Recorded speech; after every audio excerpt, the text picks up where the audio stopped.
A court in Myanmar has jailed ousted civilian leader Aung San Suu Kyi for 4 years for inciting dissent against the military and breaching COVID-19 regulations. The verdict was announced by a spokesman for the Junta. Suu Kyi faces a dozen charges which her supporters say are baseless and politically motivated.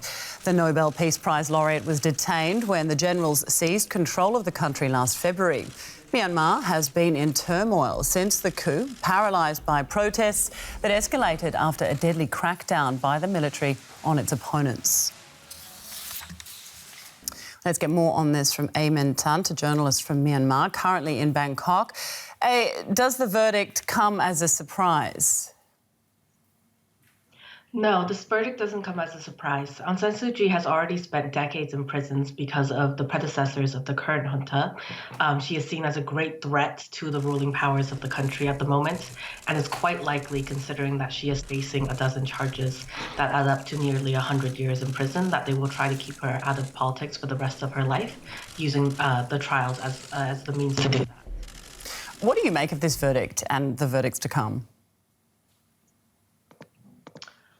So what we saw today is not just Aung San Suu Kyi getting convicted for 4 years, but also her co-defendants, which include the former president of the country, U Win Myint. I think what we're likely to see is that, in addition to the current charges, that we will continue to see more charges piled on for these trials to be drawn out, and for these defendants, these really influential political leaders, to be held without ability to communicate with the outside world, and without really much knowledge from the outside world of where they're being held, in order to limit their ability to influence the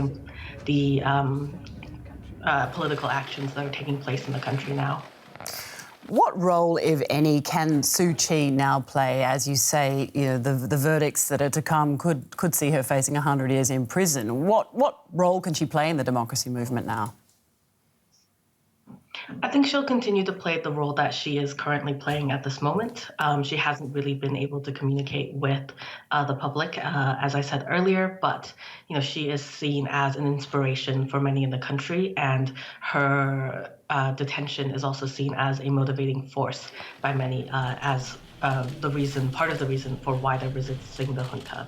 And so I think the works that she's put out in the past, her previous speeches, and just the vision that people in Myanmar have of her will continue to inspire political action in the country.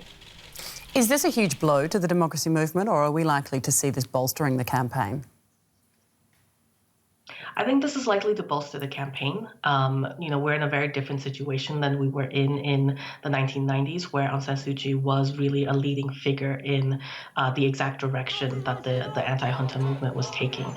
Now we've seen a parallel government spring up. We've seen a huge civil disobedience movement, and we're seeing a lot of very different ways in which the general public are leading actions on the ground. And so I don't think that this verdict was a surprise to most people, and I think people had planned to continue the resistance without having Aung San Suu Kyi free as a leader. All right, Aung San Suu Kyi, a journalist from Myanmar, currently in Bangkok. Thanks very much for your time.